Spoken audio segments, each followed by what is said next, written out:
ఎన్నో కోట్ల జన్మల పుణ్యం ఉంటే తప్ప ఈ కథను వినలేరని కూడా అంటారు. ఒకానొక సమయంలో మురాసురుడు అనేటువంటి రాక్షసుడు ఉండేవాడు. అతను మహాబలవంతుడు. ఇంద్రాది దేవతలను సైతం ఓడించి త్రిమూర్తుల మీద కాలు దువ్వడం మొదలుపెట్టాడు. ఆ బ్రహ్మరాక్షసుని బారి నుండి తమను తాము కాపాడుకోవడానికి ముల్లోకాలలోని దేవతలందరూ విష్ణుమూర్తిని ఆశ్రయించారు. దాంతో విష్ణుమూర్తి యుద్ధానికి సన్నద్ధుడై మురాసురునితో తలపడ్డాడు. ఇరువురికి మధ్య భీకరమైనటువంటి సంగ్రామం మొదలైంది. అది కొన్ని వందల సంవత్సరాలు జరుగుతూనే ఉంది. కానీ ఎవరికీ కూడా స్పష్టమైనటువంటి గెలుపు రాలేదు.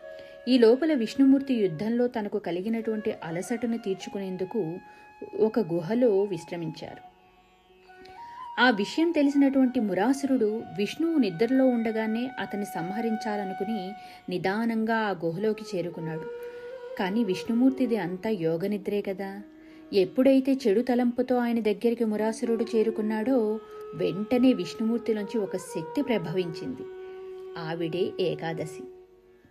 కేవలం తన కంటి చూపుతోనే ఆ మురాసురుణ్ణి భస్మం చేసింది ఆ ఏకాదశి దేవత.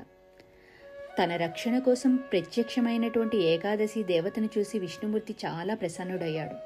నీకేం వరం కావాలో కోరుకోమంటూ అభయాన్ని కూడా ఒసగారు. దానితో ఏకాదశి దేవత తాను ఒక ముఖ్యమైనటువంటి తిథిగా నిలిచిపోవాలని, ఎవరైతే ఆ రోజున ఉపవాసం ఉండి విష్ణుమూర్తిని ధ్యానిస్తారో వారి పాపాలన్నీ హరించుకుపోవాలని కోరుకుంది. ఆ దేవత కోరికను విష్ణుమూర్తి అనుగ్రహించారు. అంతేకాదు, మురాసురుణ్ణి సంహరించడం వల్ల ఆయన పేరు మురారిగా సార్థకమైంది.